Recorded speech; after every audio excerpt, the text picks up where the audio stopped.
بسم اللہ الرحمن الرحیم۔ ایک دفعہ ایک صحابی رسول صلی اللہ علیہ وسلم کی کسی جزیرے میں دجال سے ملاقات ہوئی۔ ملاقات میں دجال نے صحابی رسول صلی اللہ علیہ وسلم سے 3 سوال کیے۔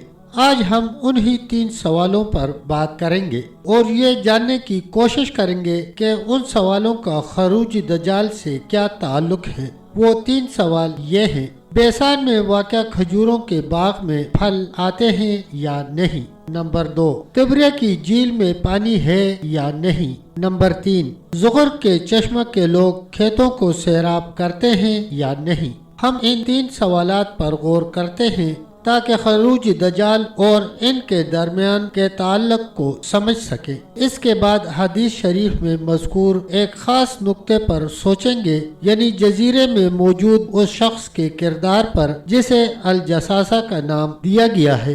بیسان فلسطین میں ایک جگہ کا نام ہے۔ اسے سب سے پہلے حضرت عمر فاروق رضی اللہ عنہ کے دور خلافت میں مشہور کمانڈر صحابی حضرت شرحبیل بن حسنہ رضی اللہ عنہ نے فتح کیا تھا۔ 1924 میں خلافت عثمانیہ کے سقوط کے بعد جب جزیرۃ العرب کے حصے بکھرے ہوئے تو یہ اردن کا حصہ بن گیا۔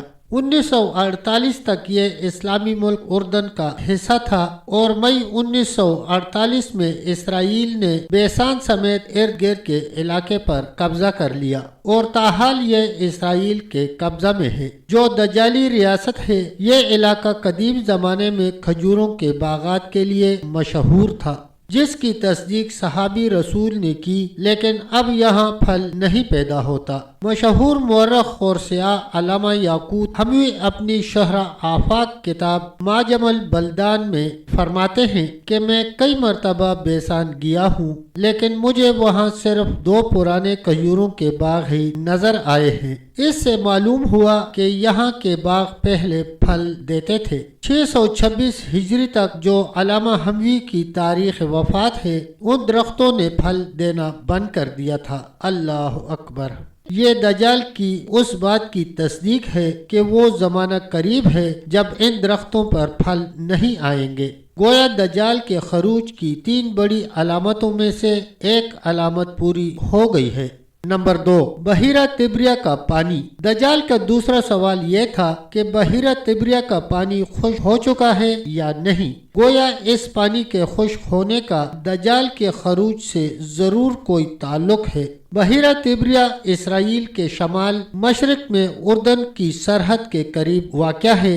اس کی لمبائی 23 کلومیٹر اور زیادہ سے زیادہ چوڑائی 13 کلومیٹر ہے اور انتہائی گہرائی 157 فٹ ہے۔ اس کا کل رقبہ 166 مربع کلومیٹر ہے۔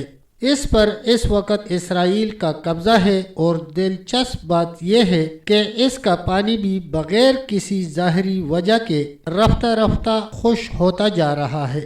اسرائیلی حکومت خلیج عقبہ سے پانی کے پائپ لائنوں کے ذریعے یہاں پانی پہنچاتی ہے، لیکن بحیرہ طبریہ کا پانی میٹھا اور سمندر کا پانی کڑوا ہے۔ اس لیے اسے میٹھا کرنے کے لیے بڑے بڑے پلانٹ نصب کرنے پڑے ہیں، جس سے بڑے پیمانے پر اخراجات آتے ہیں۔ بحیرہ طبریہ کے خشک ساحلوں کی تصویریں کئی سال پہلے کالموں کے ساتھ شائع ہو چکی ہیں۔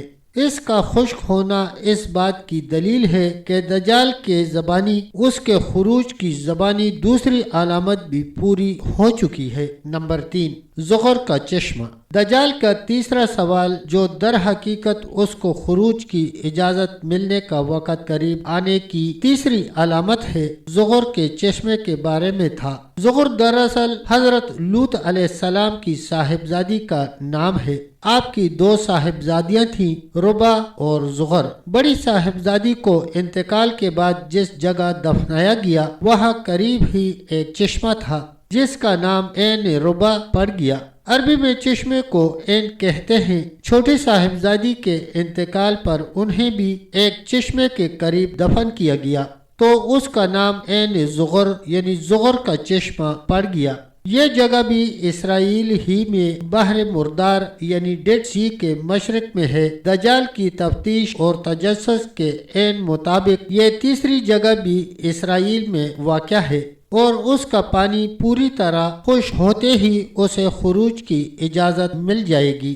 دجال کے جاسوس۔ حدیث شریف میں دجال کے ان 3 سوالوں کے علاوہ ایک اور نقطہ قابل ذکر ہے۔ صحابی رسول صلی اللہ علیہ وسلم نے فرمایا، جزیرے میں ہمیں ایک عجیب و غریب مخلوق ملی جس کے بدن پر بہت بال تھے۔ بالوں کی کثرت کی وجہ سے اس کے آگے پیچھے کا پتہ نہیں چل رہا تھا۔ ہم نے اس سے پوچھا، تیرا ناس ہو تو کیا چیز ہے؟ اس نے کہا، میں جساسہ ہوں۔ جساسہ جاسوسی کرنے والے جاسوس یا جاسوسہ کو کہتے ہیں۔ اس سے معلوم ہوا کہ اس جزیرے پر دجال کے علاوہ جو واحد جاندار موجود تھا وہ جاسوسی پر متعین ایک عجیب و غریب مخلوق تھی۔ اس سے سمجھ لینا چاہیے کہ جاسوسی اور اطلاعات کا حصول دجال کا اہم ترین حربہ ہوگا۔ اطلاعات کا حصول نگرانی اور خفیہ اطلاعات کا حصول خفیہ نگرانی سے ہوتا ہے۔ دجال دنیا بھر میں اپنے کلی اقتدار کے قیام و استحکام کے لیے خفیہ نگرانی کا جال بچھائے گا اور زمین پر موجود کسی تنفس کو اپنی اکلوتی آنکھ کے دائرے سے باہر نہ جانے دے گا۔ اس کے لیے کچھ ایسی چیزیں ابھی سے شروع ہو گئی ہیں جو دجال کے اس ہمگیر گرفت اور جابرانہ جکڑ بندی کی راہ ہموار کر رہی ہیں، مثلا ڈیٹا انفارمیشن۔ تب تک دوستو اتنا ہی، ملتے ہیں ویڈیو کے اگلے حصے کے ساتھ، تب تک کے لیے اللہ حافظ، اللہ نگہبان۔